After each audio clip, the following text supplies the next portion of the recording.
नमस्कार. मी प्राध्यापक प्रवीण बोंद्रे, लाडगाववरून, तालुका कोट, जिल्हा अकोला, राज्य महाराष्ट्र. आज ट्रेनिंगचा मी चौथा भाग घेत आहोत. सौ सुनंदा बोंद्रे, सेल्फ पब्लिशर, उद्योग संस्था, लाडगाव, तालुका कोट, जिल्हा अकोला, राज्य महाराष्ट्र या संस्थेच्या अंतर्गत आपण संपूर्ण महाराष्ट्रात विविध स्कूलवरती, कॉलेजेसवर स्पर्धा परीक्षांच्या पेपरचा उपक्रम आपण घेत आहोत किंवा जनरल नॉलेजच्या पेपरचा उपक्रम किंवा सामान्य ज्ञानच्या पेपरचा उपक्रम आपण घेत आहोत. तर यामध्ये जे जे कर्मचारी काम करतात तर त्यांच्यासाठीचं हे आपण ट्रेनिंग आयोजित केलेलं आहे. या ट्रेनिंगच्या अंतर्गत हे काम करणारे जे विविध कर्मचारी आहेत या प्रोजेक्टमध्ये, तर त्यांना द्यावयाच्या काही सूचना असतात.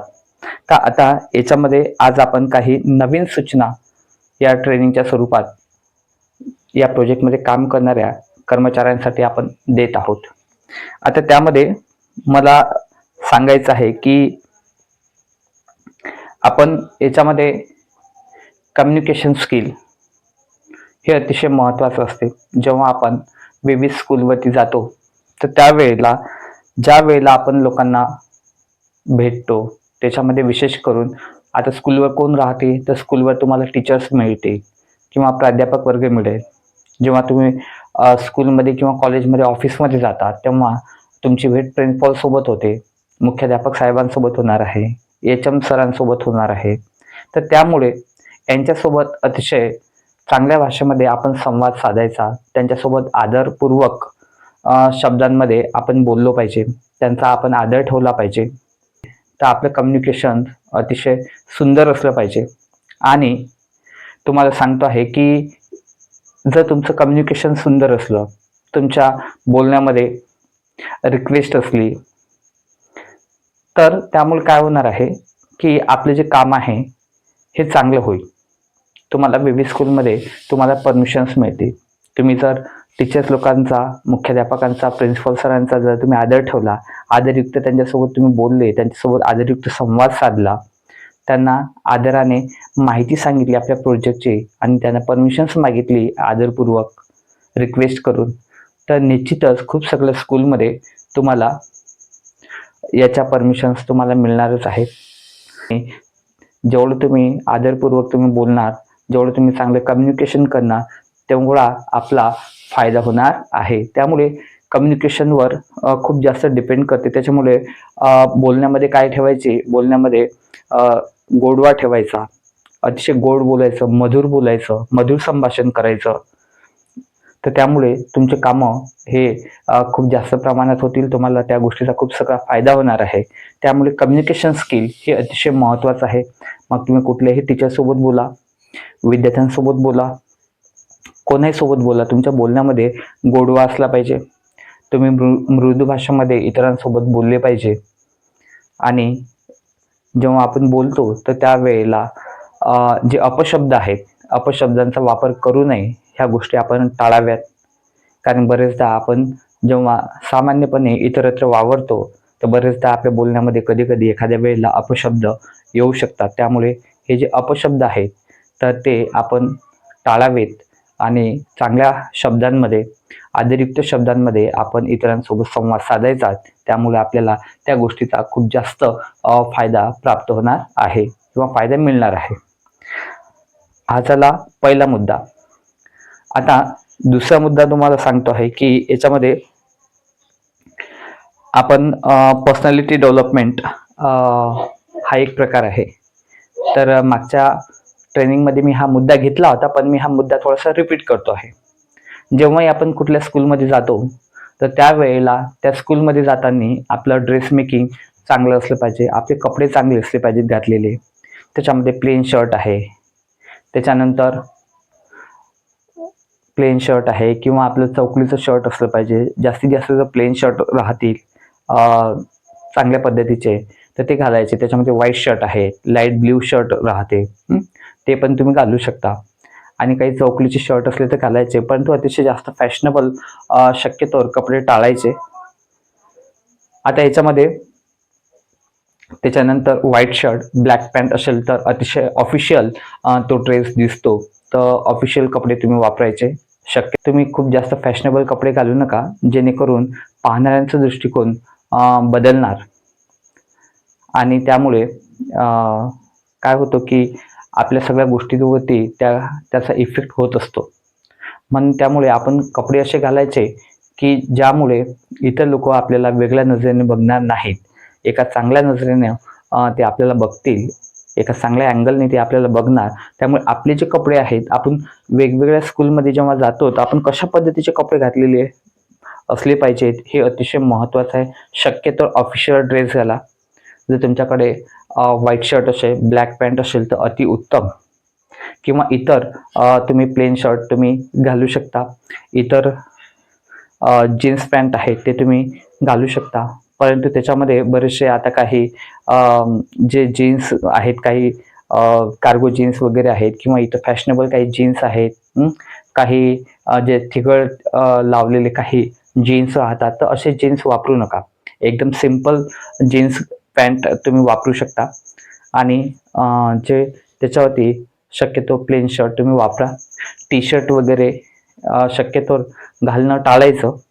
परंतु घातलंच तर खूप जास्त फॅशनेबल टी शर्ट वगैरे वापरू नका, कारण टी शर्ट तुम्ही घालून जाणार तर तुम्ही ऑफिशियल दिसणार नाही. त्याच्यामुळे शक्यतो शर्ट यूज करायचं. आणि त्यासोबतच याच्यामध्ये आता काही मुलं याच्यामध्ये काम करतील, काही पुरुष याच्यामध्ये काम करतील, तर त्यांच्यासाठी ह्या सूचना आहेत. आणि तसेच याच्यामध्ये महिला वर्ग सुद्धा राहणार आहे, काही मुली सुद्धा याच्यामध्ये काम करणार आहेत. तर मुली सुद्धा आजकाल खूप जास्त फॅशनेबल कपडे वापरतात, की अशा पद्धतीचे कपडे वापरतात की त्यांच्याकडे पाहून कधी कधी शरम वाटते, आपल्याला लाज वाटते. तर त्यामुळे आपण अशा पद्धतीचे कपडे घालायचे. मी मुलींना सांगतो आहे किंवा महिलांना सांगतो आहे की त्यांनी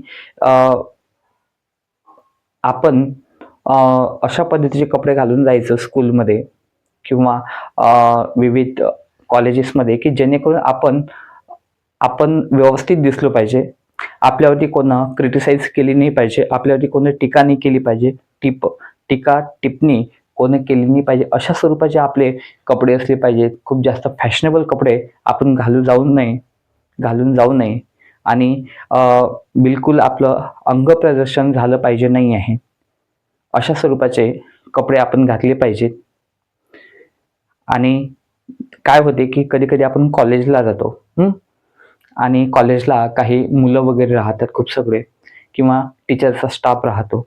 आपण जर अंग प्रदर्शन करणारे जर काही कपडे जर परिधान करून गेलोत, तर पाहणाऱ्यांचा आपल्याकडे दृष्टिकोन जो आहे हा बदलतो. त्यामुळे शक्यतो मुलींनी अतिशय चांगले कपडे घालायचे, ज्याच्यामधून आपलं अंग प्रदर्शन होणार नाही. आणि त्यासोबतच साडी वगैरे तुम्ही यूज करू शकता. त्यानंतर पंजाबी ड्रेस असेल तर तुम्ही तो यूज करू शकता, परंतु त्याच्यावर शक्यतो ओढणी वगैरे सुद्धा आपण घ्यायची. आणि त्याच्यासोबतच आपली शूज, चप्पल, आपली हेअरस्टाईल, तर ह्या गोष्टी सुद्धा आपल्या व्यवस्थित असल्या पाहिजेत. मी मुलींना किंवा महिलांना सांगू इच्छित आहे की सादगी अशी फॅशन आहे की जो कधी बदलती नाही. त्यामुळे खूप जास्त आपण फॅशनेबल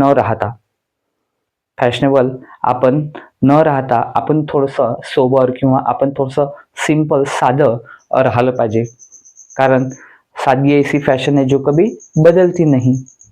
आणि जास्त जर आपण फॅशनेबल राहण्याचा प्रयत्न केला तर काय होतो की लोक आपल्याकडे पाहतात वेगवेगळ्या अँगलने, आणि लोकांचा दृष्टिकोन आपल्याकडे पाहण्याचा बदलतो. त्यामुळे विशेष करून या जॉबमध्ये, या प्रोजेक्टमध्ये जेव्हा काही मुली किंवा महिला ज्या वेळेला काम करतील, विविध स्कूलला व्हिजिट करतील, तर त्यावेळेला त्यांनी त्यांचे कपडे जे आहेत, कपडे, शूज, चप्पल, हे सगळं व्यवस्थित घालून जायचं. Dress making first impression is last impression, मी तुम्हाला सांगतो आहे. आणि एक दुसरी म्हण सुद्धा सांगतो आहे की you don't have a second chance to make a first impression. तुमच्याकडे पहिला प्रभाव टाकण्यासाठी दुसरी संधी बिलकुल नसते.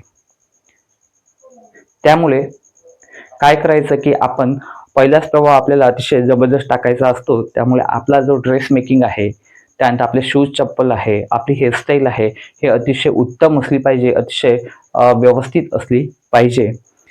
तर असो, तर त्यामुळे कपडे आपण कसे घालतो आहे याकडे महिलांनी मुलींनी सुद्धा लक्ष द्यायचं. त्यासोबतच मी सुरुवातीला पुरुषांच्या संदर्भात मुलांना सुद्धा हेच सांगितलं की कपडे वगैरे व्यवस्थित घालून जायचं. त्यासोबतच याला काय म्हटलं जाते, याला म्हटलं जाते पर्सनॅलिटी डेव्हलपमेंट, व्यक्तिमत्व विकास.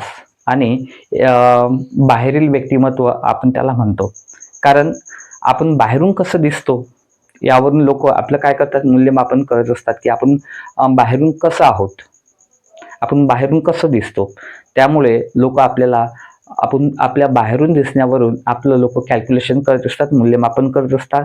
लोकांच्या समोर व्यवस्थित आपण प्रेझेंट झालो पाहिजे, लोकांच्या समोर आपण गेलो पाहिजे, कारण लोक आपल्याकडे बघून आपल्या संदर्भात त्यांचं एक मत बनवत असतात, ओपिनियन बनवत असतात त्यांच्या मनामध्ये.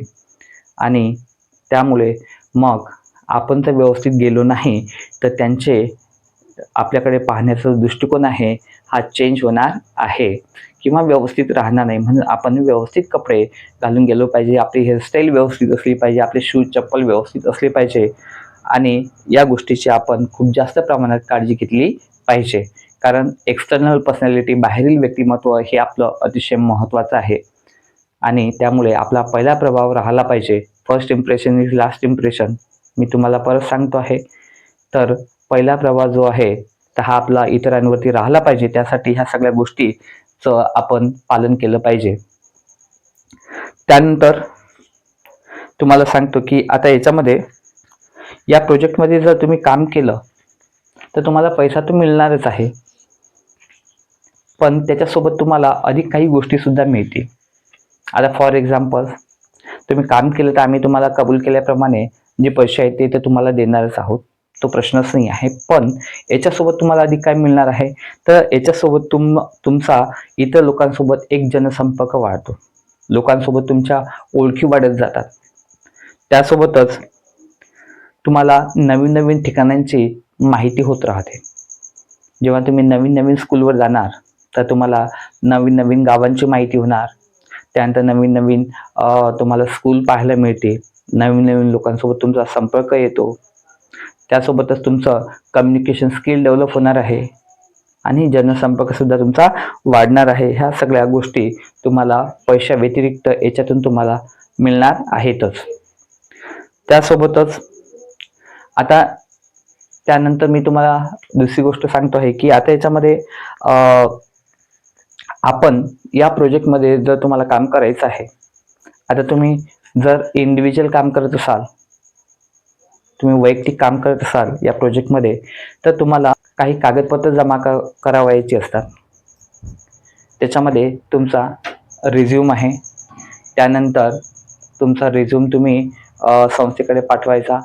त्यासोबतच काही कागदपत्र आहेत त्याच्यामध्ये तुम्हाला सांगतो की आधार कार्ड आहे, आधार कार्डचा फोटो तुम्ही त्याच्यात पाठवायचा आहे. आता आधार कार्डमध्ये तुम्हाला सांगतो आहे की 2 प्रकारचे आधार कार्ड त्याच्यामध्ये येणार आहेत. तर याच्यामध्ये एक मास्कवालं आणि दुसरं अनमास्कवालं असे 2 प्रकारचे आधार कार्ड तुम्ही संस्थेकडे पाठवायचे आहेत, संस्थेच्या व्हॉट्सअपला.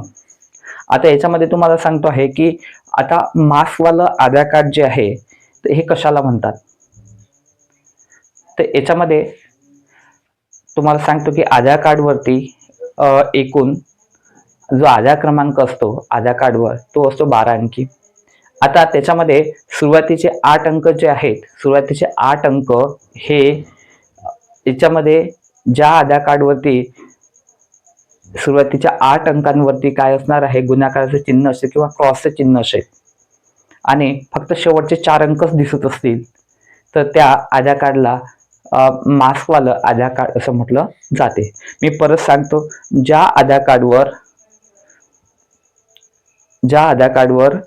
आधार क्रमांक जो असतो तो 12 अंकी असतो, परंतु त्या 12 अंकी मधून सुरुवातीचे जे 8 अंक असतात त्याच्यावर जेव्हा क्रॉस काय असते त्याच्यावर साईन असते, असे 8 अंक असतात, त्याच्यावरती क्रॉसचं साईन राहणार आहे, गुणाकाराचं चिन्ह राहणार आहे आणि उर्वरित शेवटचे फक्त 4 अंकच त्याच्यामध्ये दिसणार आहेत. तर त्या आधार कार्डला काय म्हटलं जाते, त्याला मार्क्सवाला आधार कार्ड असं म्हटलं जाते. कारण काय आहे, कारण परत सांगतोय की काय, त्यातला जो आधार क्रमांक आहे सुरुवातीचे 8 अंक त्याच्या गुणाकाराचं चिन्ह असते. कारण त्याच्यामुळे ते जे चिन्ह आहेत, हे चिन्ह, या चिन्हांमुळे काय होते की आता मी त्याच्यामध्ये तुम्हाला परत सांगतो आहे की याच्यामध्ये जो आधार कार्ड असतो, आधार कार्डवरती जे आधार क्रमांक किती असतो, 12 अंकी असतो. मग त्यातले सुरुवातीचे जे 8 अंक राहतात त्याच्यावरती काय असते, क्रॉसचं साईन असते किंवा गुणाकाराचं चिन्ह असते आणि फक्त शेवटचे 4 अंक दिसतात. त्याला काय म्हटलं जाते, मार्क्सवाला आधार कार्ड असं त्याला म्हटलं जाते. आता त्याच्यानंतर अनमार्क्सवाला आधार कार्ड कशाला म्हणायचो. आता अनमास्कवालं आधार कार्ड जे आहे, मी परत सांगतो आहे, अनमास्कवालं जे आधार कार्ड आहे, तर ते कसं ओळखायचं. तर अनमास्कवालं आधार कार्डवरती जो आधार क्रमांक असतो 12 अंकी, तो पूर्ण आपल्याला स्पष्ट दिसतो. याच्या कुठल्याच प्रकारची, कुठल्याच अंकावरती क्रॉसची किंवा गुणाकाराची साईन नसते. तर अनमार्क्सवाला आधार कार्डवरील जो आधार क्रमांक असतो हा 12ही अंक आपल्याला स्पष्टपणे दिसत असतात. परंतु मार्क्सवाल्या आधार कार्डवरती सुरुवातीचे 8 अंक आपल्याला दिसत नाहीत, कारण त्याच्या गुणाकाराचे काय असतात, चिन्ह असतात. आणि फक्त त्याच्यात जे मार्क्सवाला आधार कार्ड आहे त्याच्यावरती फक्त 4च अंक आपल्याला दिसत असतात. हा फरक मार्क्स आणि अनमार्क्स या आधार कार्डमध्ये असतो. तर संस्थेच्या व्हॉट्सअपवर तुम्हाला रिझ्यूम तर पाठवावाच लागेल. तर मार्क्सवालं आधार कार्ड आणि अनमार्क्सवालं आधार कार्ड अशी दोन्ही प्रकारचे आधार कार्ड तुम्हाला पाठवावे लागतील. कारण ज्याच्यावर 12 अंक स्पष्ट दिसतात आधार क्रमांकाचे, तर ते आधार कार्ड आपण संस्थेच्या फायलिंगला लावतोय, त्याची फाईल बनवत असतो आपण. आणि दुसरं जे आधार कार्ड आहे, मार्क्सवाला आधार कार्ड, ते आपल्याला पाहिजे असते आय कार्ड बनवण्यासाठी. तर त्यामुळे दोन्ही प्रकारचे आधार कार्ड जे आहेत, तर हे तुम्ही आधार लिंकवरून तुम्ही डाउनलोड करून घ्यायचे आणि ते संस्थेच्या व्हॉट्सअपला पाठवायचे रिझ्यूमसह. त्यासोबतच अधिक तुम्हाला काय पाठवावं लागेल, एक 12वीच्या मार्कलिस्टचं फोटो तुम्हाला पाठवावा लागेल आणि तुमचा एक रंगीत फोटो तुम्ही पाठवायचा. जो चांगला फोटो असेल, पासपोर्ट फोटो असेल, तर तो तुम्ही पाठवायचा आय कार्ड बनवण्यासाठी. तुमचं एक सुंदर असं आय कार्ड बनवून दिलं जाणार आहे संस्थेच्या वतीनं. आणि याच्यामध्ये तुम्हाला सांगतो आहे की याच्यासोबतच तुम्हाला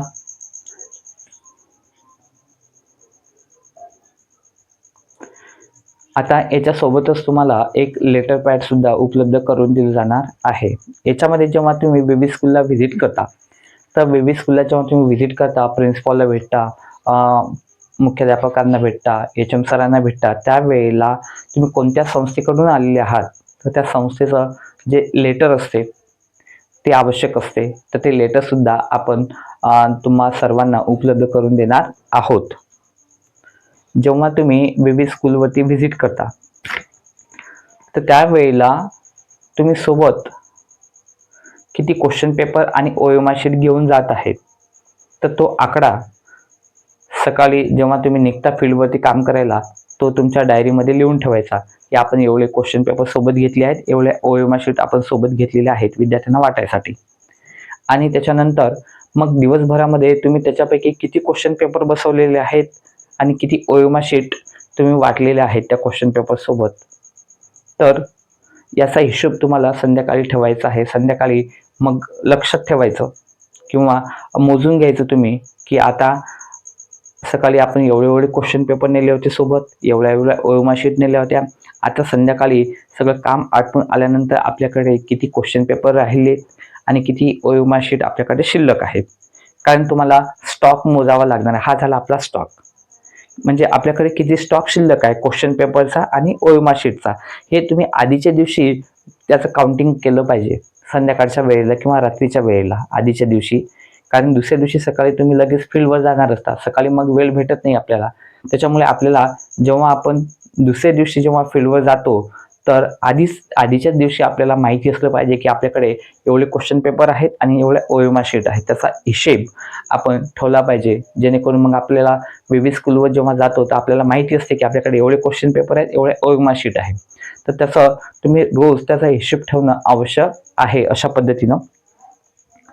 आणि कारण स्टॉक तुम्हाला रोज माहिती असायला हवा की तुमच्याकडे किती स्टॉक आहे क्वेश्चन पेपरचा आणि ओएमआर शीटचा शिल्लक राहिलेला, आणि त्यानुसार मग तुम्हाला तुमचं वर्किंग करता येऊ शकते किंवा नियोजन करता येऊ शकते.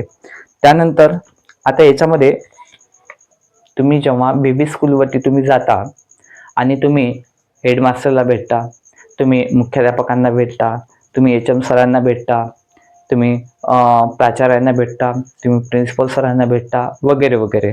तर यांना जेव्हा तुम्ही भेटता तर त्यावेळेला तुम्ही त्यांचं पूर्ण नाव, त्यांचा मोबाईल नंबर, त्यांच्या स्कूलचं नाव, त्यांच्या कॉलेजचं नाव, त्यांच्या हायस्कूलचं नाव तुम्ही तुमच्या डायरीमध्ये पूर्ण लिहून घ्या. त्यांचा ते जे स्कूल आहे, कॉलेज आहे, हायस्कूल आहे, कोणत्या एरियात आहे, कुठे आहे, त्याचा पूर्ण पत्ता सुद्धा तुम्ही लिहून घ्या. आणि सगळ्यात त्या मी परत सांगतोय, तुम्ही ज्या स्कूलमध्ये जाता, कॉलेजमध्ये जाता किंवा शाळेत जाता, तिथले जे मुख्याध्यापक आहेत, प्राचार्य आहेत, त्यांचं पूर्ण नाव लिहून घ्यायचं.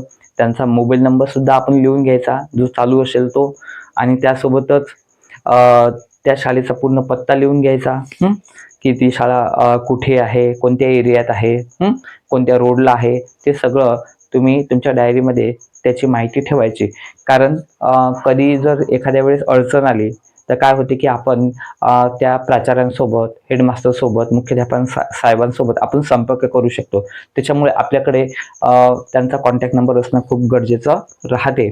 आणि ही जी सगळी माहिती आहे, हा जो सगळा डेटा आहे, हा डेटा तुम्ही काय करायचं की तुम्ही हा जो सगळा डेटा तुम्ही तुमच्या डायरीमध्ये लिहून घ्यायचाच. आणि शिवाय संस्थेचा जो ग्रुप आहे किंवा संस्थेच्या व्हॉट्सअपला तुम्हाला तो पाठवायचा आहे. संस्थेच्या व्हॉट्सअपला तुम्ही ती सगळी जी इन्फॉर्मेशन आहे, जी तुम्ही घेत आहे की कुठल्या स्कूलवर जात आहे, कोणाला भेटता, तर त्यांचा नंबर वगैरे, त्यांचं नाव, हे तुम्हाला जे मुख्य ऑफिस आहे, तर मुख्य ऑफिस आपल्या संस्थेचं जे आहे, तर त्यांचा जो व्हॉट्सअप नंबर आहे तर त्याच्यावरती तुम्हाला पाठवायचं आहे ह्या सगळ्या गोष्टी. त्यासोबतच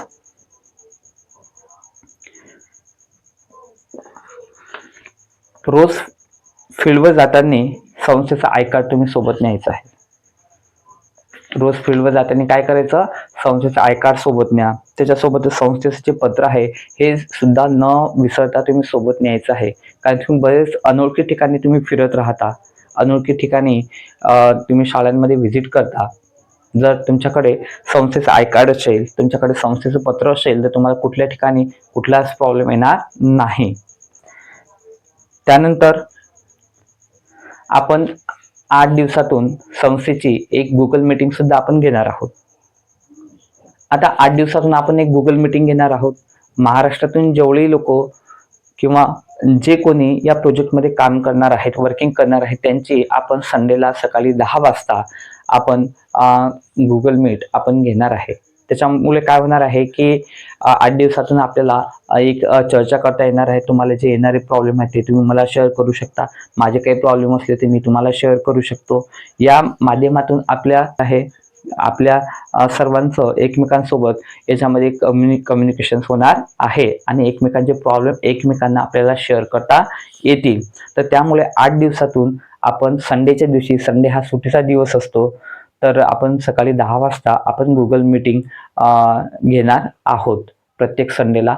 पण संडेला जर काही कारणास्तव जर समजा मला एखादं अर्जंट काम निघालं तर जो टायमिंग आहे गुगल मीटचा हा एखाद्या वेळेस चेंज होऊ शकतो. तर त्याची पूर्वसूचना मी तुम्हाला आधीच्या दिवशी तुमच्या ग्रुपवरती मी तुम्हाला पाठवणार आहे, किंवा संस्थेचा जो ग्रुप आहे तर संस्थेच्या ग्रुपवर त्याची सूचना दिली जाणार आहे. ही सूचना तुमच्यापर्यंत पोहोचेल याची मी काळजी घेणार आहे जर टाइम बदलला तर.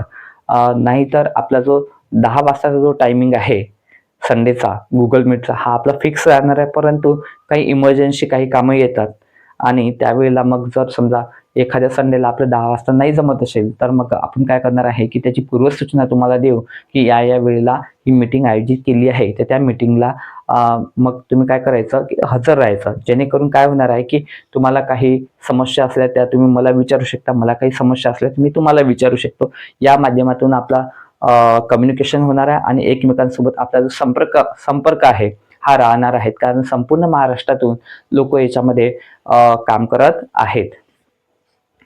त्यानंतर आता तुम्हाला सांगतोय की हा जो आपला प्रोजेक्ट आहे, या प्रोजेक्टमध्ये विद्यार्थ्यांचे पेपर घेणं, विद्यार्थ्यांना पेपर वाटणं, विद्यार्थ्यांकडून तो पेपर सॉल्व्ह करून घेणं, विद्यार्थ्यांचे पेपर चेक करणं, बरोबर आहे.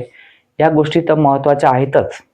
त्यासोबतच विविध स्कूलमध्ये जे विद्यार्थी परीक्षेला बसलेले आहेत, तर त्या विद्यार्थ्यांचा आपल्याला रिझल्ट नेऊन द्यायचा असतो. मग त्याच्यामध्ये त्या विद्यार्थ्यांचे सर्टिफिकेट्स आहेत, त्या विद्यार्थ्यांची बक्षिसं आहेत. तर हे आपल्याला त्याची रिझल्ट शीट आहे, हे सगळं आपल्याला त्या विविध स्कूलमध्ये, कॉलेजमध्ये, हायस्कूलला आपल्याला नेऊन द्यायची असतात. तर मग आता हा जो रिझल्ट आहे, तर जो तुम्ही रिझल्ट तयार केलेला आहे, मग ते सर्टिफिकेट्स आहेत, प्राइज आहेत आणि त्याच्यासोबतच रिझल्ट शीट असेल. तर हा सगळा जो एकूण रिझल्ट आहे हा देत असताना तर त्या स्कूलमधील, त्या हायस्कूलमधील, त्या कॉलेजेसमधील जे प्राचार्य असतात किंवा हेडमास्टर असतात किंवा त्या स्कूलमधील काही जे टीचर्स असतील ज्यांच्याकडे तुम्हाला तो द्यायचा आहे, तर त्यांच्यासोबत एक फोटो घ्या तो रिझल्ट देत असताना.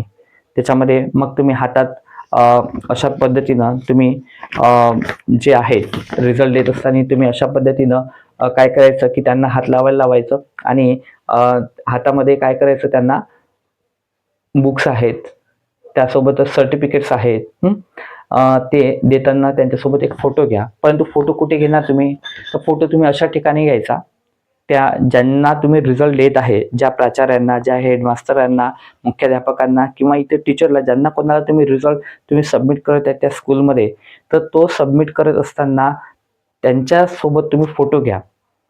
आणि मग तो फोटो कोणत्या ठिकाणी घ्यायचा, तर ती जी शाळा आहे, ती जी स्कूल आहे, त्या स्कूलचं बॅकग्राऊंडमध्ये नाव दिसलं पाहिजे. बॅकग्राऊंडमध्ये काय असलं पाहिजे, त्यांचं स्कूलचं नाव असलं पाहिजे किंवा त्या कॉलेजचं नाव त्या फोटोमध्ये, त्या बॅकग्राऊंडमध्ये दिसायला हवं.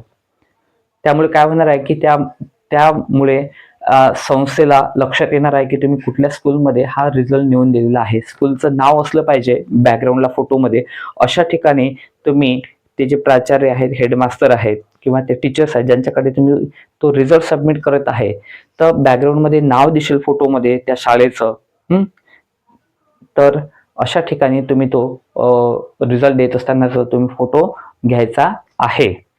आणि त्यासोबतच जेव्हा तुम्ही रिझल्ट देता, ज्या वेळेला तुम्ही त्या स्कूलमध्ये तुम्ही जाता, तर ज्या रिझल्ट देत असताना तुम्ही ज्या स्कूलमध्ये जात आहे तिथलं लाईव्ह लोकेशन जे आहे, तर ते संस्थेच्या ग्रुपवर किंवा व्हॉट्सअपवर टाकणं तुम्हाला गरजेचं राहणार आहे.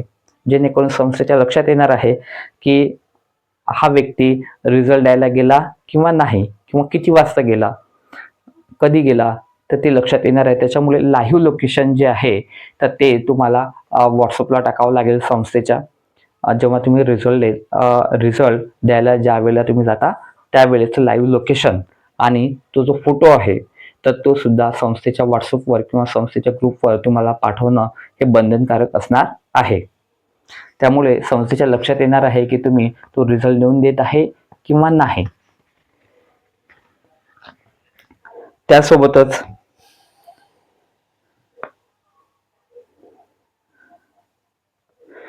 तुम्ही ज्या बेबी स्कूलमध्ये तुम्ही जाता, मी तुम्हाला आधीच सांगितलं की तिथले जे प्रिन्सिपल आहेत, प्राचार्य आहेत किंवा तिथले जे टीचर्स आहेत त्यांचं पूर्ण नाव लिहून घ्यायचं आणि त्या स्कूलचं पूर्ण नाव लिहून घ्यायचं, त्या प्राचार्यांचं, हेडमास्टरचं, मुख्याध्यापकांचं नाव लिहून घ्यायचं किंवा त्या टीचरचं पूर्ण नाव लिहून घ्यायचं.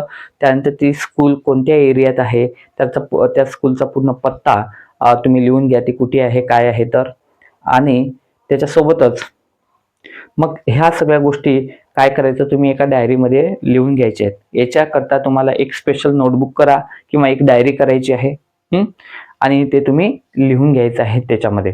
आणि हा सगळा जो डेटा आहे, हा सगळा डेटा तुम्हाला संस्थेला प्रोव्हाइड करावा लागणार आहे. संस्थेच्या व्हॉट्सअपला किंवा संस्थेच्या ग्रुपला तुम्हाला तो टाकावा लागेल. ह्या गोष्टी तुम्हाला बंधनकारक राहते. आता एक महत्वाची गोष्ट सांगतो तुमच्यासाठी. आता तुम्ही जेव्हा एखाद्या स्कूलमध्ये जाता, तर स्कूलमध्ये तुमची भेट होते प्राचार्यांसोबत, हेडमास्टर सोबत, त्यानंतर इतर टीचर्स वर्ग असतील, प्राध्यापक वर्ग असेल, तर यांच्यासोबत तुमची काय होते, भेट होते. बरोबर आहे. म्हणजे तुम्ही एक चांगल्या उच्च विभूषित लोकांच्या संपर्कात तुम्ही येता. त्यासोबतच काही शाळेचे विद्यार्थी असतील, त्यानंतर काही कॉलेजचे विद्यार्थी असतील, त्यांच्या सुद्धा तुम्ही संपर्कात येणार, त्यांच्यासोबत तुमच्या भेटीगाठी होतील. तर मग आता अशा वेळेला काय होते, की काही जणांना तंबाखू खाण्याची सवय असते, काही जणांना गुटख्याच्या पुड्या खाण्याची सवय असते. एखाद्याला एखाद्या व्यक्तीला दारू पिण्याची सवय असू शकते. तर तुम्हाला जेव्हा तुम्ही फील्डवर जाता, ज्या वेळेला तुम्ही विविध स्कूलमध्ये कॉलेजेसला व्हिजिट करता जाता, जेव्हा तुम्ही हे पेपर बसवण्याचं तुम्ही काम करत असता, तर त्यावेळेला ह्या सगळ्या गोष्टी तुम्ही टाळाव्यात. गोष्टी आहेत ह्या गोष्टी तुम्ही टाळल्या पाहिजेत. आणि तुम्ही कुठलीही टीचरच्या समोर, विद्यार्थ्यांच्या समोर, प्रिन्सिपलच्या समोर ह्या सगळ्या गोष्टी करू नयेत. गुटख्याची पुडी आहे तर खाल्ली पाहिजे नाही, त्यानंतर तंबाखू आहे तो सुद्धा खाल्ला पाहिजे नाही. आणि कोणीही वर्किंगला जात असताना दारू वगैरे पिऊन, मद्य पिऊन कृपया जाऊ नये. या सगळ्या गोष्टींमुळे काय होणार आहे, जर तुम्ही कोणाच्या समोर जर गुटख्याची पुडी खातो म्हटलं, तंबाखू खातो म्हटलं, तुम्ही जर फील्डवरती दारू पिऊन जर गेले, तर काय होते की तुमची एक इमेज खराब होणार आहे समाजामध्ये.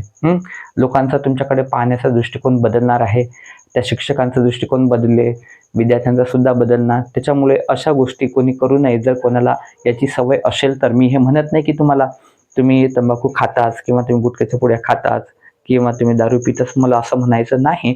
परंतु मला एक जनरल एक गोष्ट सांगायची आहे, की ह्या गोष्टी आपण अवॉइड केलेल्या बऱ्या, जर कोणाला याचे हॅबिट्स असतील तर किंवा सवयी असतील तर. त्यामुळे काय होणार आहे की तुमचंच इम्प्रेशन राहणार आहे इतरांवरती आणि तुमच्या संदर्भात लोकांचा एक चांगला दृष्टिकोन सुद्धा बनणार आहे. म्हणून मी हे सांगत आहे. आजच्या या ट्रेनिंगमध्ये मी मुख्यत्वे करून खूप महत्त्वाचे असे काही पॉईंट्स तुम्हाला आज दिलेले आहेत, काही सूचना तुम्हाला केलेल्या आहेत. या सूचनांचं तुम्ही कृपया तंतोतंत पालन करा. यामुळे काय होणार आहे की यामुळे तुम्हाला अतिशय चांगले रिझल्ट येतील. तुमचे पेपर्स त्या स्कूलमध्ये भरपूर बसणार आहेत. आणि या सगळ्या गोष्टी तुम्ही करा, ज्यामुळे तुम्हाला भरपूर काम करत असताना याचा फायदा होणार आहे. आणि तुमचे जास्तीत जास्त पेपर बसतील आणि जास्तीत जास्त पेपर बसले तर तुमचं याच्यातून उत्पन्न सुद्धा वाढणार आहे. तर असो तर मी इथे थांबतो आहे. जय हिंद, जय महाराष्ट्र.